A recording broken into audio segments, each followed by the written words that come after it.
The Naira's Crossroad, a story of risk and reward. Listen, the other day, I came across a fascinating post on Instagram by an analyst who goes by the name Online Banker. It was talking about the Nigerian Naira, and it really got me thinking.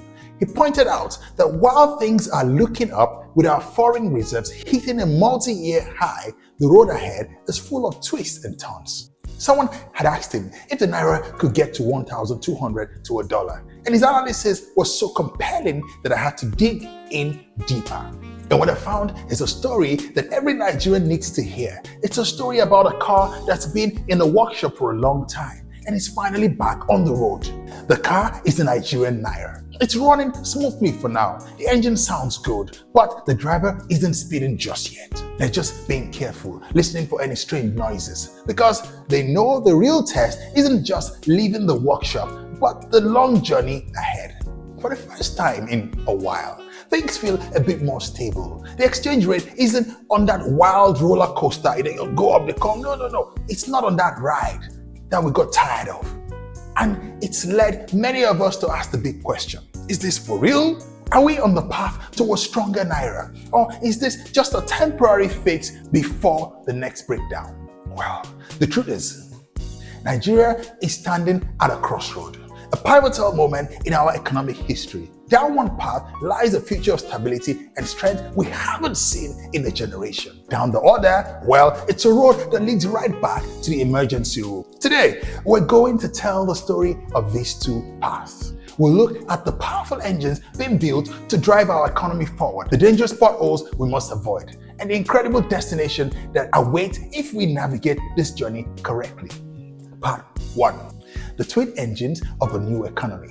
To understand the good news, we need to understand our biggest problem.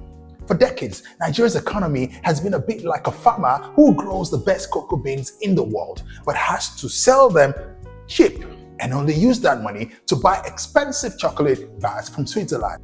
It doesn't make sense, does it? No, it doesn't, at least to me. Well, that's what we do with oil. We pump crude oil, our main source of US dollars, and then we use a huge chunk of those same dollars to import refined petrol, diesel, and aviation fuel. We're spending our precious money exchange. We're spending our precious foreign exchange to buy back a product we had in the first place. This has been one of the biggest drains on our economy and a major reason the Naira has been so weak. But that's about to change. And this brings us to the first of our two giant engines of recovery, the Dangote Refinery. This isn't just a factory, it's a game changer. When it's fully up and running, it will produce enough refined fuel for all of Nigeria and then some. Think about what that means. The billions of dollars we used to spend on importing fuel will now stay right here in our reserves. That alone is massive. But it gets better. We will also be able to export the surplus to other African countries, earning new dollars. Analysts estimate that it could be worth up to $30 billion a year. That's an incredible injection of strength directly into our economy and the Naira. Now, what about the second engine? This one is just as important. It's about how our government manages its money. For too long, the government has relied almost entirely on oil revenue. When global prices are high, things are good. But when they crash, the government suddenly doesn't have enough money to meet its needs. So it has to borrow heavily, often in dollars. This borrowing puts immense pressure on the Naira. This is where our second engine comes in. A complete overhaul of our tax system. The plan is simple but powerful. Make the government's income more steady by not depending on so much oil. It's about expanding the tax net so that different parts of our growing economy contribute their fair share. Think of it like family finances. Relying on one person's unstable salary is risky. But if the family has multiple steady streams of income, its finances are much stronger and more resilient. That's what these tax reforms aim to do for Nigeria. A government with a steady, predictable income doesn't need to borrow as much, and less borrowing means more confidence in our economy, which is fantastic news for the Naira. These two engines, the refinery saving and earning us dollar, and the tax reforms giving our government a stable foundation. They are setting the stage for a truly prosperous future. Now follow me to part 2, the danger zone. A race against time. So with these 2 incredible engines being built, why isn't the Naira already at 800 to the dollar? Why are we not celebrating yet? Because of a critical problem, a timing mismatch. The full powerful impact of a Dangote Refinery and the new tax system won't be felt for another year or 2. They are a long-term solution. But right now, the short term, the Naira stability is fragile. It's been held together by temporary fixes. And this is where we enter the danger zone. The main temporary fix has been to raise interest rates very high.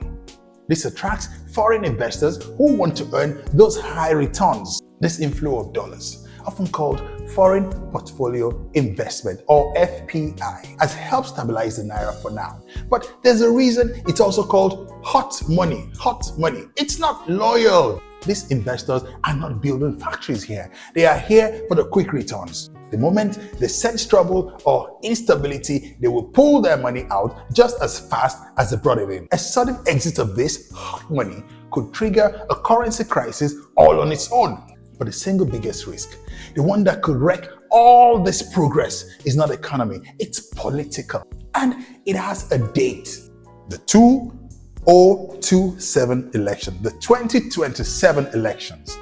History has shown us that in the run-up to an election, political spending can go into overdrive. There's an enormous temptation for politicians to flood the system with money, either by borrowing recklessly or simply printing more Naira to fund projects and win votes. This will be absolutely catastrophic. Imagine our nation's savings at the foundation for a new, strong house we are all building together. A pre-election spending spree is like taking that foundation money and throwing a massive 1-week party on Lagos Island for the whole neighborhood. It could be anywhere, not just Lagos Island. It might be fun while it lasts, but when the party is over, you're left with no house, no foundation, and a mountain of debt. If our leaders give in to this temptation, all the hard work being done now will be undone. A flood of new Naira chasing the same amount of dollars will crash the exchange rate. It will send our sick but stable Naira back to the emergency room at a much higher rate, or even more, will be a very real possibility. Part 3, the path forward, a clear choice. So we find ourselves at this crossroad. We have a clear vision of a stronger future and a clear warning of the dangers that lie just ahead. The next 24 months will be a test of our national discipline. And for our leaders, the choices are stark. Here are the don'ts for the government and the politicians. First, don't engage in reckless pre-election spending. Fiscal discipline is not a suggestion. It is the only thing that will get us through the fragile period. The long-term health of Nigeria is more important than any short political gain. Second, don't turn to the printing press. Creating money out of thin air to fund deficits is the fastest way to destroy its value and trigger hyperinflation. We must resist it at all costs. And third, don't create policy uncertainty. Investors, both local and foreign, need to know that the rules of the game are stable. Consistency is the key to maintaining confidence. They go meet them as you talk, say, e-day. And here, the crucial do's for the government. Number 1, do stay the course. The reforms around the refinery, taxation, and oil production are working. See them through with courage and commitment. Second, do communicate clearly. Talk, speak up. Let's know what's going on. Be transparent with Nigerians about the plan, the challenges, and the progress. A well-informed public is a powerful ally. And finally, do everything possible to increase our current oil output. Tackling oil theft and improving efficiency is the fastest way to increase our dollar earnings right now, which will help us to bridge the gap until our 2 new engines are running at full power. Remember those engines? I want you to take a moment and imagine with me. Imagine it's 2028. The foundation work has been done. The top decisions were made. The Dangote Refinery is not just meeting all our fuel needs, but it's a major exporter, bringing in a steady stream of dollars. The government's revenue is strong and diversified, coming from a wide range of sectors, not just oil. Our national budget is stable, and we're paying down our debts instead of accumulating them. What does this mean for you? It means the Naira is stable and strong. A business owner can finally plan for the future, able to import machinery without the fear that the exchange rate will double overnight.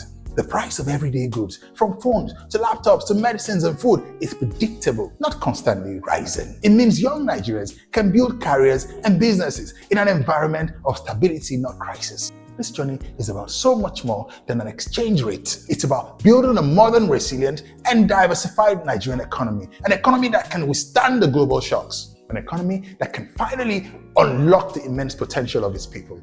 The analyst, the online banker, was right to doubt that the Naira would hit 1,200 for now.